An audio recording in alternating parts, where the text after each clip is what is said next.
Hi guys and welcome back to the channel Deepak Yadav Education. Welcome to the daily current affairs of 13th of May 2024। तो guys आज है तारीख 13 मई 2024 और है Monday. आज की तारीख से जितने भी मोस्ट इंपॉर्टेंट करंट अफेयर्स बनेंगे उन सभी करंट अफेयर्स को हम यहाँ पर डिटेल से डिस्कस करेंगे। ना आगे बढ़ने से पहले मैं आपको बता दूं, हर रोज मॉर्निंग में राइट टाइम 5 बजे से आपको ये वीडियो मिल जाया करेगा। आपको पता होगा पहले भी हम लोग डेली बेसिस पे अपने 2 वीडियोस को लाया करते थे, मॉर्निंग में इंडियन एक्सप्रेस का और फिर उसके बाद लगभग 2.5-3 घंटे बाद आपका द हिंदू का वीडियो आ जाया करता था। तो डेली बेसिस पे इसी तरीके से दोस्तों हम पुराने पैटर्न पर आ चुके हैं। जो कई सारे लोग मेंशन कर रहे थे सर काफ़ी सारे शॉर्ट न्यूज़ आर्टिकल होते हैं, अलग अलग सोर्सेस में आते हैं, जैसे इंडियन एक्सप्रेस के हो गए, पीआईबी के आर्टिकल्स हो गए, डाउन टू अर्थ के आर्टिकल्स हो गए, लाइव मिंट के टॉपिक्स हो गए। तो इनको कैसे कवर करें, तो आपको बिल्कुल भी परेशान होने की ज़रूरत नहीं है। जो भी इंपॉर्टेंट सोर्सेस हैं, शॉर्ट न्यूज़ आर्टिकल्स है, वो सब कुछ हम इस वीडियो में कवर कर लेंगे apart from the Hindu. The Hindu का तो सेपरेट वीडियो आ ही रहा है, आपको पता है, डेली बेसिस पे, जो कि अभी थोड़े घंटों बाद यहाँ पे अपलोड हो जाएगा। अभी मॉर्निंग में 5 बजे आपको ये मिला करेगा, उसके बाद 8 से 9 के बीच में आपका द हिंदू का वीडियो आ जाएगा, आप उसको भी देख सकते हैं। दोनों से दोस्तों आपको बहुत हेल्प मिलेगी अगर आप दोनों वीडियोज़ को टाइम पर रेफर कर रहे हैं। तो गारंटी है कि जो करंट अफेयर के जितने रेलिवेंट टॉपिक्स है वो सब आपके कवर हो रहे होंगे, और एग्जामिनेशन में अगर करंट अफेयर का कोई क्वेश्चन आया होगा जो हमने पढ़ा हुआ होगा तो आप उसको दोस्तों यहाँ पे आराम से सॉल्व भी कर पाओगे। ठीक है, बाकी आपको पता है पुराने पैटर्न है ये, हम पहले भी इस चीज़ को लेकर आ चुके हैं। बहुत सारे लोगों ने बहुत सपोर्ट किया था, वापस से वही सपोर्ट चाहिए। तो अपने जितने भी दोस्त हैं, जो भी लोग हैं, ग्रुप्स हैं, वहाँ पर इस वाले वीडियो को शेयर कर देना और सभी जगह पर मेंशन कर देना कि इंडियन एक्सप्रेस का जो वीडियो है जो हमने आज से कुछ टाइम पहले बंद कर दिया था वो वापस से स्टार्ट कर दिया गया है, ताकि आपका करंट अफेयर का कोई भी पोर्शन ना छूटे, या एग्जामिनेशन में अगर कोई क्वेश्चन आता है तो वहाँ पे कुछ भी स्किप ना हो। क्योंकि दोस्तों बात यह है कि हर कोई पर्टिकुलर जो एग्ज़ाम है वहाँ पर आपको केवल टॉपिक दिया जाता है करंट अफेयर। अब ऐसा नहीं है कि केवल आपने द हिंदू ही पढ़ना है, उसके अलावा वेरियस सोर्सेज भी कवर करने होते हैं जिसके कंपाइलेशंस वगैरह आपको अवेलेबल करवा दी जाते हैं। तो आपको इतना जितना मैं आपको पढ़ा रहा हूँ ये करके चलना है। लास्ट में आप कंपाइलेशन वगैरह भी उठाओगे ना तो आपको कुछ भी ज़रूरत नहीं पड़ेगी पढ़ने की, क्योंकि ये सारी चीज़ें ऑलरेडी आप पढ़ चुके होंगे। बाकी बीच बीच में मैं रिवीजन सेशंस भी लाने की कोशिश करूँगा, जैसे संडे वगैरह होगा तो रिवीजन सेशंस भी आएंगे, तो उसको भी आप एक बार देख सकते हैं, आपको वहाँ पर भी बहुत हेल्प होगी। एनीवे दोस्तों, इस लेक्चर का PDF वगैरह चाहिए तो क्या करना है, टेलीग्राम पर जाना, वहाँ पर जाके सर्च बॉक्स में लिखना दीपक यादव एजुकेशन UPSC, मेरा ये वाला चैनल मिल जाएगा। यहाँ से आप डेली बेसिस पे इस लेक्चर के PDF को डाउनलोड कर पाओगे। तो चलिए स्टार्ट करते हैं आज के थंबनेल वाले टॉपिक के साथ में। तो थंबनेल में दोस्तों यहाँ पर मेंशन किया गया है, कह सकते हो कि नर्क का द्वार। ये नर्क का द्वार यहाँ पे न्यूज़ में बना हुआ है, एक ऐसा गड्ढा जिसकी चर्चा लगातार होती चली जा रही है। मैं आपको बता दूं लास्ट ईयर भी कहीं ना कहीं ये न्यूज़ में बना हुआ था। हुआ क्या है, एक क्रेटर है, एक बड़ा सा गड्ढा, ये आपको दिख रहा है ना, ऐसा लग रहा होगा कोई मछली है बड़ी सी समुद्र के अंदर में, ऐसा कुछ भी नहीं है। ये अगर आप ध्यान से देखोगे तो एक गड्ढा है, बहुत ध्यान से देखो, एक बहुत बड़े साइज का होल है। कहाँ पर है, रशिया में, और ये गड्ढा लगातार एक्सपैंड हो रहा है, बढ़ता चले जा रहा है। इसका नाम है बटागे क्रेटर। तो इसी के बारे में आर्टिकल यहाँ पे पब्लिश हुआ है दोस्तों। एक नई स्टडी आई है, उस नई स्टडी के अंदर पता ये चला है कि जो एक बहुत बड़े साइज का क्रेटर है, ये जो गड्ढा है साइबेरिया परमाफ्रॉस्ट के अंदर में, ये साल ब साल 35 मिलियन क्यूबिक फीट से ग्रो कर रहा है। क्यों? क्योंकि इस ग्राउंड के नीचे जो बर्फ प्रेजेंट है वो बर्फ लगातार मेल्ट हो रही है और वो बर्फ पिघल रही है, तो ये गड्ढा एक्सपैंड होता चले जा रहा है। ऐसा यहाँ पे रिसेंटली ये न्यूज़ कवर किया गया है। तो एग्जामिनेशन में दोस्तों आपसे इस बटागे क्रेटर के बारे में क्वेश्चन बन सकता है, इसको प्लीज़ ध्यान में रखिएगा। इसको गेटवे टू द अंडरवर्ल्ड भी बोला गया है, पाताल का रास्ता भी बोला गया है। कई सारे जो लोकल्स हैं रशिया में, उन्होंने यहाँ पर ये कह सकते हो टर्म दिया है इसको।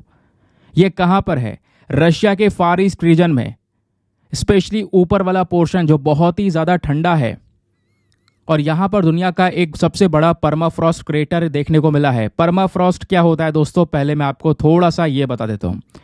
परमाफ्रॉस्ट बेसिकली कोई भी एक ऐसा ग्राउंड, कोई भी एक ऐसी ज़मीन जो कि लंबे समय से या कंप्लीटली जमी हुई हो, फ्रोज़न हो, वहाँ का टेम्परेचर 32 डिग्री फ़ारेनहाइट या 0 डिग्री सेल्सियस या फिर इससे और ज़्यादा ठंडा, और लगातार 2 साल तक ये टेम्परेचर मेंटेन रहे लगातार उस ज़मीन का। तो उस ज़मीन के नीचे में इस तरीके से यहाँ पर दोस्तों आपको ये बर्फ़ देखने को मिलती है, यही है परमाफ्रॉस्ट। और अगर ये बर्फ़ पिघलेगी तो पिघलते पिघलते दोस्तों क्या होगा, यहाँ पर एक गड्ढा बनता चला जाएगा। जितनी ज़्यादा बर्फ़ मेल्ट होगी उतना ज़्यादा वो जो होल है वो एक्सपैंड होता चला जाएगा। वही यहाँ पे कॉन्सेप्ट लगाया गया है। ठीक है, इस बात को ध्यान रखना। अब ये बटागे क्रेटर क्या है ये मैं आपको बता चुका हूँ, कहाँ पे लोकेटेड है, रशिया के फार ईस्ट रीजन में। लोकेशन भी बहुत इंपॉर्टेंट है। ठीक है, अब बात यह है कि दोस्तों ये जो क्रेटर आपको देखने को मिल रहा है, यहाँ पर एक इंटरेस्टिंग चीज़ है। हुआ क्या था, इस पूरे गड्ढे को सबसे पहली बार स्पॉट किया गया था एक सैटेलाइट की इमेज के माध्यम से 1991 में। ठीक है, अब जो साइंटिस्ट है उनका मानना यह है कि जो ये क्रेटर है ये परमाफ्रॉस्ट के पिघलने की वजह से, वो जो बर्फ है उसके पिघलने की वजह से फैल रहा है। और बोला यह भी गया है कि ये वो एरिया है जो जम गया था लगभग आज से 2.58 मिलियन ईयर्स अगो, यानी जो आइस एज था, क्वाटरनरी आइस एज, उस दौरान दोस्तों यहाँ पर ये पर्टिकुलर एरिया जम गया था। नाउ अब यहाँ पर मेल्ट होने की वजह से ये क्रेटर एक्सपैंड हो रहा है। और ये क्रेटर के कुछ फोटोज़ वगैरह आपने देखे होंगे, कई बार यहाँ पे न्यूज़ में रहते भी हैं, ये आप देख पाओगे। इस तरीके से गड्ढा है और ये गड्ढा काफ़ी गहरा हो रहा है और लगातार बढ़ता चले जा रहा है। ठीक है, चलिए आते हैं नेक्स्ट आर्टिकल की तरफ। अगला आर्टिकल भी एग्जाम के लिए इंपॉर्टेंट है, specially GS paper number 1 geography के पॉइंट ऑफ व्यू से। बात हो रही है कुक आइलैंड्स के बारे में। तो लोकेशन दोस्तों कई बार आपसे पूछ ली जाती हैं। तो खबर क्या है, न्यूज़ क्या है? न्यूज़ यह है कि जो ये कुक आइलैंड है आपको ये देखने को मिल जाता है। यहाँ पर रिसेंट एक इशू उठा, एक मुद्दा उठता हुआ नजर आया कि यहाँ का जो ओशन फ्लोर है, जो समुद्र का जो सतह है, वहाँ पर कह सकते हो माइनिंग की जा रही है। माइनिंग को लेकर कई बार क्वेश्चन उठाए गए। वहाँ पर माइनिंग करने की बात की जा रही है मिनरल्स को लेकर, जिसका यूज़ किया जाता है इलेक्ट्रिक कार बैटरीज, यानी लिथियम वगैरह की बात हो रही है। ठीक है, तो कुक आइलैंड इस वजह से पूरी तरह से न्यूज़ में है, क्योंकि इस चीज़ को लेकर काफ़ी सारे क्वेश्चंस अभी रिसेंटली उठते हुए नजर आए। अब एग्जाम में आपका जो ये न्यूज़ है ना, वो सीधा सीधा हेल्प करेगा भी नहीं। एग्जाम में अगर कोई चीज़ पूछी जाती है दोस्तों, तो लोकेशन आपका ये जो प्लेस है वो डायरेक्टली पूछा जा सकता है। आपको पता होना चाहिए कुक आइलैंड्स के बारे में। ये जो कुक आइलैंड्स हैं दोस्तों, ये सेल्फ गवर्निंग आइलैंड स्टेट हैं, खुद से यहाँ पर अपने आप को कंट्रोल करके चलते हैं। और न्यूजीलैंड के साथ में आपको ये देखने को मिलेंगे। ऐसा नहीं उसके साथ में लिंक है, फ्रीली यहाँ पर आपको ये आइलैंड्स नजर आते हैं। लोकेशन की बात करेंगे तो साउथ पैसिफिक ओशन में ये लोकेटेड है, तोंगा और साथ ही साथ में फ्रेंच पॉलिनेशिया के बीच में आपको ये नजर आएंगे। अगर हम एग्जैक्ट लोकेशन देखें तो यह है ऑस्ट्रेलिया और यह है न्यूजीलैंड। न्यूजीलैंड के जस्ट पास में यहाँ पर आपको देखने को मिलेगा तोंगा, और तोंगा के इधर फ्रेंच पॉलिनेशिया। ये बेसिकली हमारा पैसिफिक ओशन है दोस्तों, ध्यान रखिएगा।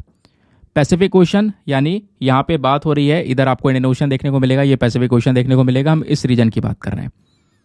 ठीक है, तो ये हो गया तोंगा, ये हो गया फ्रेंच पॉलिनेशिया, बीच में आपको कुक आइलैंड्स नजर आएंगे। अब ये लास्ट में एस लगा है, मतलब यहाँ पे बहुत सारे आइलैंड्स होंगे छोटे छोटे।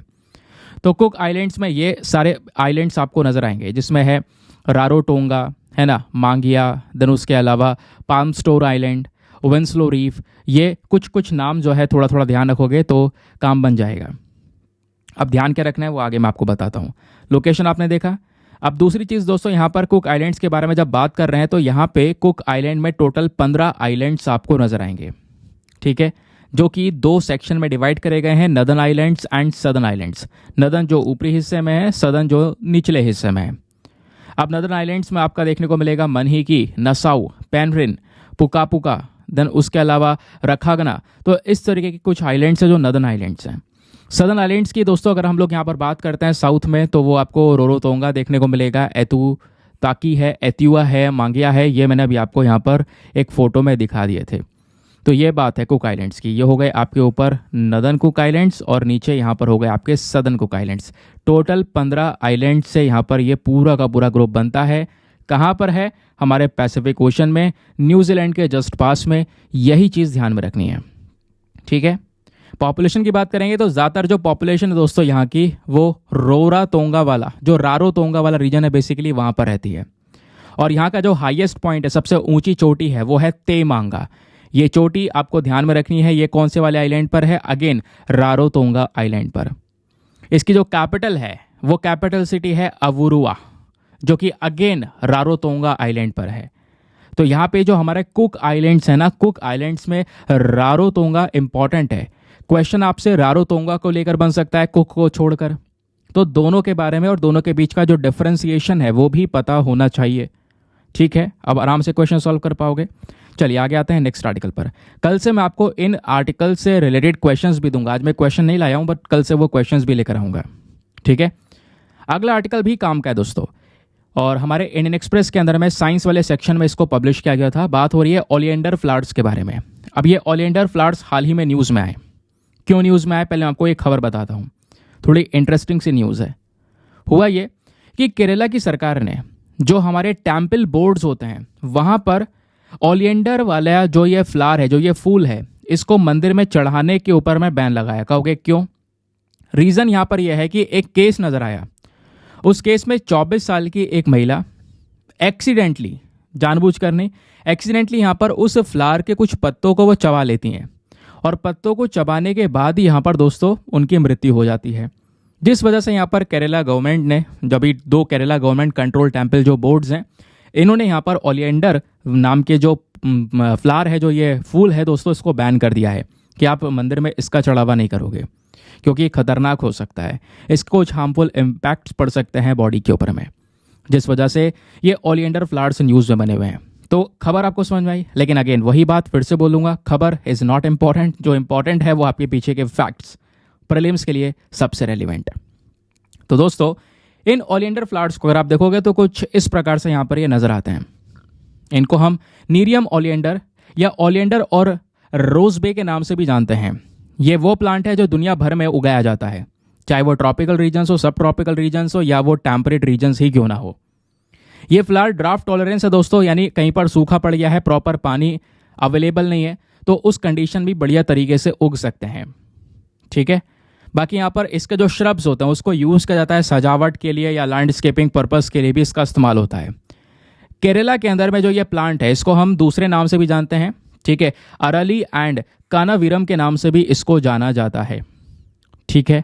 दोस्तों ओलिएंडर की भी अलग अलग वेराइटीज़ होती हैं। हर एक जो फ्लावर आपको देखने को मिलेगा उसके कलर्स भी डिफरेंट होते हैं, और इन फ्लावर्स का इंपॉर्टेंस इतना ज़्यादा है कि इन फ्लावर्स के बारे में डिस्क्राइब किया गया है हमारे कुछ आयुर्वेदिक टेक्स्ट के अंदर में, जिसका नाम है बृहत्तरई निघांतुस।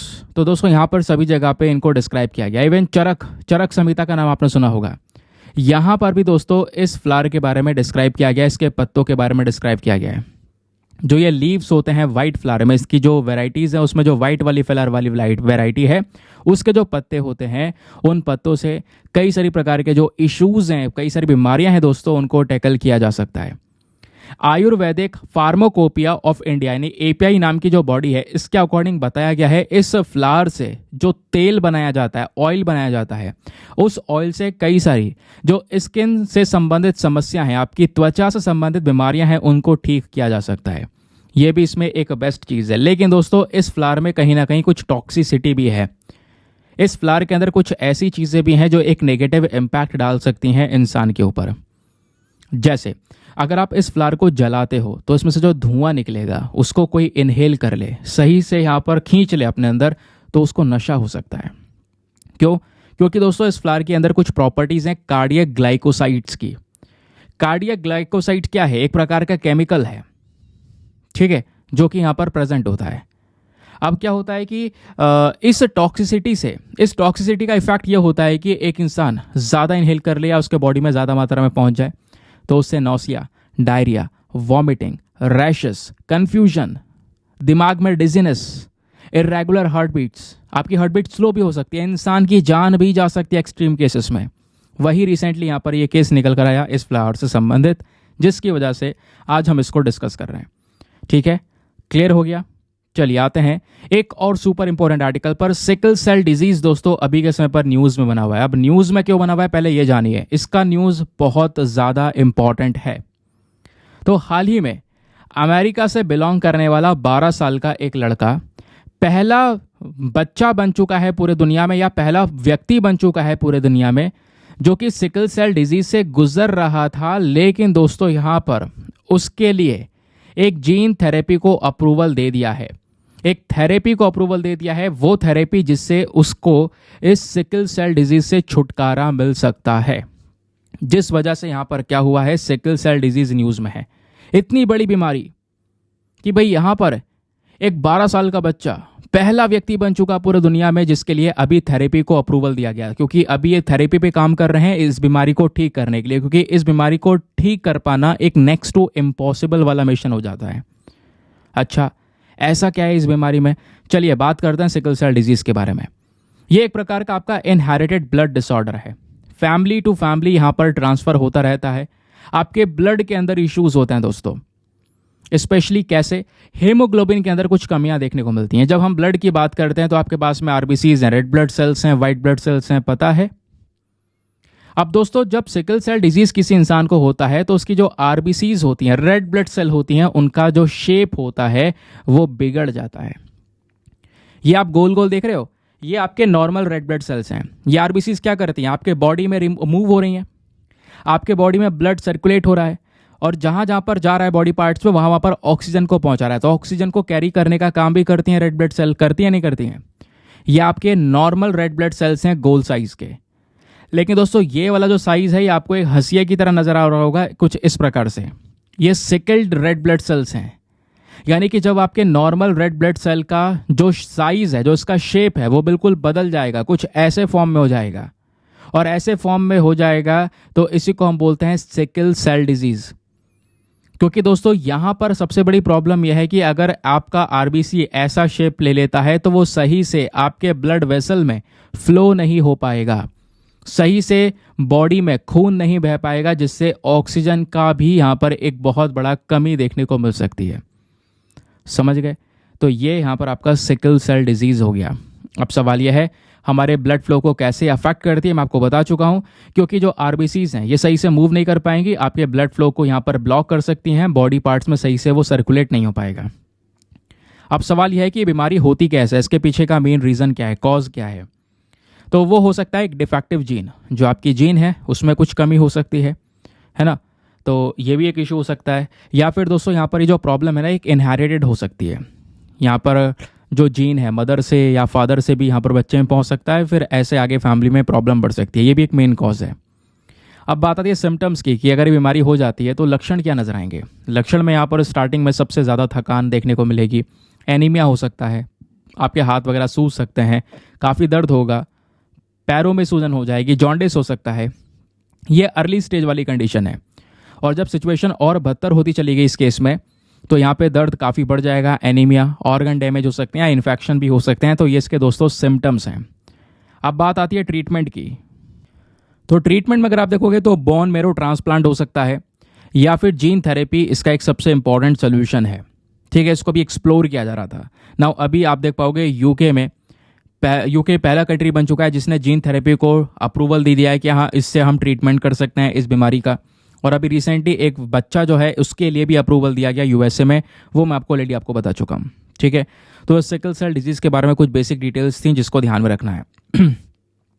अगला आर्टिकल, ये भी एग्जाम के लिए काम का है। हम बात करने वाले हैं इंडियन एग्रीकल्चरल रिसर्च इंस्टीट्यूट के बारे में। ये इंस्टीट्यूट क्या है, किस तरीके से वर्क करता है, उसको हम समझने की कोशिश करेंगे। लेकिन उससे पहले खबर क्या है, ये न्यूज़ क्या है, ये जान लेते हैं।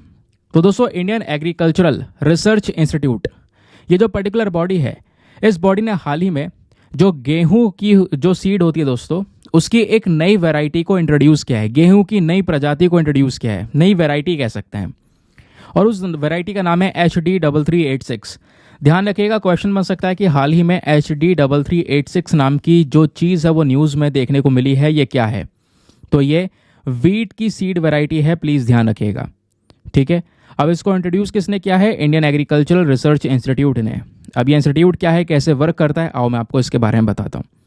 तो दोस्तों, ये इंडिया का एक सबसे बड़ा और सबसे इम्पॉर्टेंट इंस्टीट्यूट है जो कि बेसिकली हमारे एग्रीकल्चर साइंस के अंदर में ट्रेनिंग, एजुकेशन प्रोवाइड करवाने का काम करता है। यानी नाम से पता चल रहा है, एग्रीकल्चर सेक्टर के लिए वर्क करने वाली बॉडी है। उसमें रिसर्च को बढ़ावा देना, एजुकेट करना, ट्रेनिंग प्रोवाइड करवाना। ये जो बॉडी है ये कहाँ पर सिचुएटेड है? दिल्ली के अंदर में, और इसको सपोर्ट मिलता है Indian council of agricultural research का। हिस्ट्री की बात अगर हम करें, इसके बॉडी के इतिहास की बात करें, तो ये जो इंडियन एग्रीकल्चरल रिसर्च इंस्टीट्यूट है, पॉपुलरली इसको हम पूसा इंस्टीट्यूट के नाम से भी जानते हैं। शुरुआत हुई थी इसकी 1905 में पूसा, बिहार के अंदर में। ठीक है, ये ध्यान रखिएगा। फिर दोस्तों, ये जो इंस्टीट्यूट है इसको हम बाद में एग्रीकल्चरल रिसर्च इंस्टीट्यूट के नाम से जानने लगे। ठीक है, जो कि यहाँ पर अपने अलग अलग 5 डिपार्टमेंट के साथ में काम कर रहा था। वो 5 डिपार्टमेंट्स आपको ये देखने को मिल जाएंगे। और फिर ये जो नेम है एग्रीकल्चरल रिसर्च इंस्टीट्यूट, ये नेम फाइनली यहाँ पर चेंज कर दिया गया to imperial institute of agricultural research in 1911। तो 1911 में फिर नाम बदला, फिर 1919 में फिर से एक बार और नाम बदला, इंपीरियल एग्रीकल्चरल रिसर्च इंस्टीट्यूट कर दिया गया। तो बार बार यहाँ पर कई बार इसके जो नाम है वो यहाँ पर बदले गए हैं। फिर फाइनली 15 जनवरी 1934 के बेसिस पर जो यहाँ पर एक खतरनाक अर्थक्वेक आया था, फिर उसको देखते हुए उसके बाद ये जो इंस्टीट्यूट है दोस्तों उसको शिफ्ट कर दिया गया था दिल्ली में 29 जुलाई 1936 में। और देश की आज़ादी के बाद क्या होता है, इस इंस्टीट्यूट का पूरा नाम चेंज कर दिया जाता है। फिर हम इसका नाम इंडियन एग्रीकल्चरल रिसर्च इंस्टीट्यूट रख देते हैं, IARI यहाँ पर इसका नाम रख देते हैं। तो स्टार्टिंग में कई बार नाम चेंज हुए, बट फाइनल देश की आज़ादी के बाद इसका ये नाम रख दिया गया। फिर बात यहाँ पर हो रही है दोस्तों IARI के फंक्शंस के बारे में। इसका मेन काम क्या है? इसका मेन काम है एग्रीकल्चर सेक्टर में प्रोडक्टिविटी, क्वालिटी को इम्प्रूव करना, स्पेशली हॉर्टिकल्चर क्रॉप्स को देखते हुए। साथ ही साथ में और क्या काम है? इसका मेन काम है यहाँ पर दोस्तों जो भी human resource development agriculture science के अंदर में इसको यहाँ पर बढ़ावा देना। ठीक है, एग्रीकल्चर प्रोडक्शन को किस तरीके से हम आगे लेकर चल सकते हैं उसके ऊपर फोकस करना, उसको लेकर एक लीडरशिप प्रोवाइड करवाना, एग्रीकल्चर रिसर्च सेक्टर में लीडरशिप प्रोवाइड करवाना, एजुकेशन, टेक्नोलॉजिकल अप्रूवल देना, ये सारे काम आपको देखने को मिलेंगे। प्लस इस IARI को डीम्ड यूनिवर्सिटी का भी स्टेटस मिल चुका था 1958 में। और ये बॉडी आज के समय पर काफ़ी बड़ी बॉडी है, काफ़ी बड़ी रिस्पॉन्सिबिलिटी इसकी देखने को मिली थी, जिसके बेसिस पर इन्होंने बहुत सारा रिसर्च किया था और उस रिसर्च के बेसिस पर ग्रीन रिवॉल्यूशन लेकर आया गया इंडिया में 1970s में। तो ग्रीन रिवॉल्यूशन में भी एक काफ़ी बड़ा कंट्रीब्यूशन, एक काफ़ी बड़ी रिस्पॉन्सिबिलिटी इस IARI की थी। now आते हैं नेक्स्ट आर्टिकल पर। यहाँ पर बात हो रही है साल्मोनेला के बारे में। अब ये साल्मोनेला हाल ही में न्यूज़ में देखने को मिला। क्या है रीज़न, ज़रा जानते हैं, और ये साल्मोनेला क्या है ये जानने की कोशिश करते हैं। तो यूनाइटेड स्टेट्स अमेरिका ने दोस्तों यहाँ पर अगर आप देखोगे तो लगभग 1/3 जो जहाज़ है MDH से उसको यहाँ पर मना कर दिया है, उसको रिफ्यूज़ कर दिया है अक्टूबर 2023 से। क्यों? क्योंकि उसके अंदर में साल्मोनेला पाया गया, उस वजह से। अब क्वेश्चन ये है कि ये चीज़ ध्यान में नहीं रखना है, ध्यान क्या रखना है? साल्मोनेला क्या है? साल्मोनेला दोस्तों यहीं से क्वेश्चन बनेगा। ये एक प्रकार का ग्रुप ऑफ बैक्टीरिया है जिसकी वजह से क्या हो सकता है, किसी इंसान को गैस्ट्रोइंटेस्टाइनल इश्यूज हो सकती हैं, उसके पेट में बहुत सारी दिक्कत हो सकती है, उसकी आंतों में प्रॉब्लम क्रिएट हो सकती है। ठीक है, साथ ही साथ में इसकी वजह से एक फीवर होता है, बुखार होता है, जिसको बोलते हैं साल्मोनेलोसिस। ठीक है, अब दोस्तों ये जो साल्मोनेला नाम का बैक्टीरिया है नेचुरली एक जानवर की आंतों में पाया जाता है, साथ ही साथ में उसके मल में भी ये देखने को मिलता है। और यही बैक्टीरिया इंसानों में फैल जाता है जब वो कह सकते हो कि इंसान इस बैक्टीरिया के कांटेक्ट में आता है या किसी इन्फेक्टेड एनिमल के कांटेक्ट में आता है।